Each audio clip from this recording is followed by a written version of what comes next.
அஸ்ஸலாமு அலைக்கும் வரஹ்மத்துல்லாஹி வபரகாத்துஹு. எல்லாரும் எப்படி இருக்கிறீங்க? அல்ஹம்துலில்லாஹ் நான் ரொம்ப நல்லா இருக்கேன். இப்போ நான் என்ன பண்ண போகிறேன்னா, இஃப்தாருக்கு வந்து ப்ரிப்பேர் ஆகிக்கிட்டு இருக்கேன். நான் வந்து பணியாரம் பண்ண போகிறேன். பணியாரம் ஏன்னா நேற்று இல்லாமல் காரமாக பண்ணிட்டோமா, இன்றைக்கி வந்து இனிப்பாக பண்ணலாமேன்னு பணியாரம் பண்ணுறதுக்கு ரெடி ஆகிட்டேன். அப்புறம் வந்து அடுத்து என்ன பண்ண போகிறேன்னா, கடல் பாசி பண்ண போகிறேன். 3 ஃப்ளேவரில் கடல் பாசி பண்ண போகிறேன். அதுக்கப்புறம் வந்து ஃப்ரூட் மில்க் ஷேக் பண்ண போகிறேன்.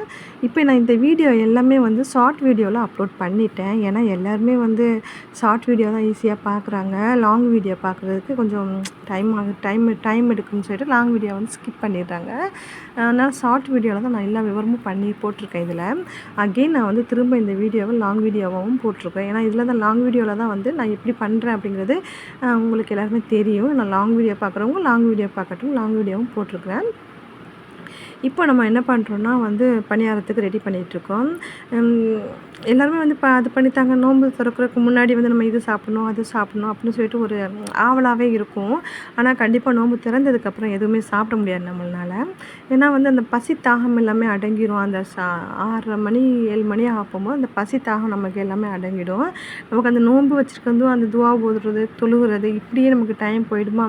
நம்மளுக்கு அந்த பசி தாகங்கிறது அந்த நம்ம வந்து கிச்சனில் இருந்து சமைக்கிறோமா, அதுவும் வீட்டில் சமைக்கிறவங்களுக்கு ரொம்ப பசி தாகம் போயிடும்.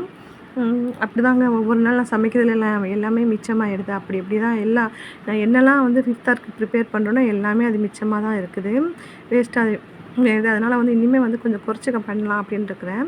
கொஞ்சம் கம்மி பண்ணிக்கலாம் அப்படின்னு. ஏன்னா யாருமே ஒழுங்காக சாப்பிட மாட்டேங்கிறாங்க நோன்பு திறந்ததுமே. எவ்வளோ தான் டேஸ்ட்டாக இருந்தால் கூட நோன்பு திறந்ததுமே அது சாப்பிடும்போது ஒரு மாதிரி டயர்டாகிடுது நோன்பு திறந்ததுக்கப்புறம். இப்போ வந்து நான் எல்லாமே பண்ணி ப்ரிப்பேர் பண்ணி வச்சுட்டு தான் நான் வந்து அடுத்து தொழுகிறது, ஓதுறது எல்லா வேலையும் பார்ப்பேன்.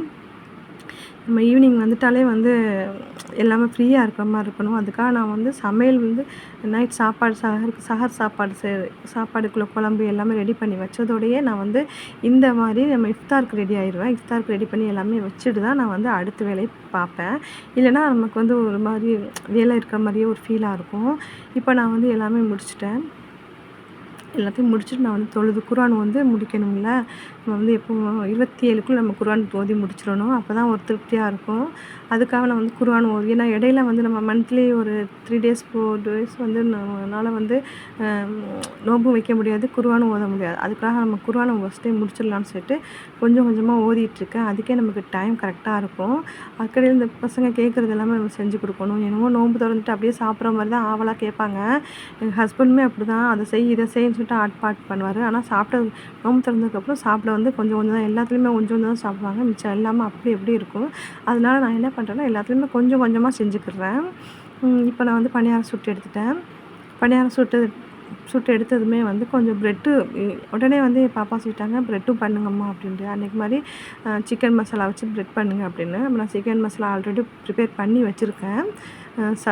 சிக்கன் ஸ்டஃபிங் வந்து நான் ப்ரிப்பேர் பண்ணி வச்சுருக்கேன். அதை வச்சு உடனே டக்குன்னு வந்து ப்ரெட் ஆம்லெட்டும் போட்டுக்கிட்டேன். டீப் ஃப்ரை தான் பண்ணியிருக்கேன். ஆம்லெட் மாதிரி போடாமல் டீப் ஃப்ரை பண்ணிடுவேன் ப்ரெட்டை. இப்போ வந்து நான் வந்து இந்த கிளிப் மட்டும் வந்து ஷார்ட்ஸ் வீடியோவில் இல்லை. அதனால நான் இப்போ உங்களுக்கு விவரமாக சொல்கிறேன். பணியாரம் பண்ணி முடிச்சுட்டு அடுத்து வந்து ப்ரெட் ஆம்லெட்டும் போட்டு எடுத்துக்க போகிறேன். அவ்வளோதாங்க. அல்ஹம்துலில்லாஹ் நல்லபடியாக வந்து 3வது நோன்பு வந்து நம்ம வந்து 3வது நோன்பு வந்து முடிச்சிட்டோம். அடுத்து 4வது நோன்புக்காக நம்ம வெயிட் பண்ணிக்கிட்டு இருக்கோம். இந்த ரமலான் மாதத்தில் சிறப்பான இந்த ரமலான் மாதத்தில் இன்ஷா அல்லாஹ் எல்லோரும் நோன்பு வைங்க. நோன்பு வச்சு எல்லா இடத்துல நம்ம வந்து நிறைய நன்மைகளை கொள்ளையடிக்க போகிறோம். நிறைய செல்வங்களும் நன்மைகளும் நமக்கு வந்து சேரப்போகுது. நம்ம பாவம் பண்ணாதவங்க யாருமே கிடையாது. ஏதாவது ஒன்று பண்ணிட்டு தான் இருப்போம். அப்போ அந்த பாவத்தெல்லாம் கழிக்கிறதுக்கான நாள் இது தானேங்க. நம்ம எல்லாருமே என்ன பண்ண போகிறோம், தினமும் நோன்பு வச்சு நம்ம எல்லா இடத்துல துவா செய்ய போகிறோம். எப்போவுமே சரி அல்லாட்ட நம்ம துவா செஞ்சுட்டே இருப்போம். நமக்கான வேலையே அதுதான். அந்த நம்ம மன்னிக்கக்கூடியவன் அல்லாஹ் இறைவன் ஒருவன் மட்டும்தான். நம்ம என்ன தவறுகள் செய்தாலும் இறைவன் மன்னிப்பான். நம்ம அந்த நம்பிக்கையோடு நோன்பு வைத்து நமக்கான செல்வத்தையும் நமக்கான பரக்கத்தையும் ரஹ்மத்தையும் எல்லா இடத்துல நம்ம துவா கேட்போம். நம்ம பிள்ளைங்களோட எதிர்காலத்துக்கும் பிள்ளைங்களோட வாழ்வாதாரத்துக்கும் அல்லாஹ் எல்லாவற்றையும் சிறப்பாக்கி தருவான். ஏன்னா நம்பி நம்ம வந்து எல்லாத்துக்குமே வந்து நம்ம நோன்பு வந்து ரொம்ப ஒரு சிறப்பான நோன்பு நம்ம வச்சுருக்கோம். நோன்பு புனிதமான ரமலான் மாதத்து நோன்பு சிறப்பாக இருக்குது. எல்லா இடத்துல துவா செய்வோம். ஆமீன் ஆமீன் யா ரப்பல் ஆலமீன்.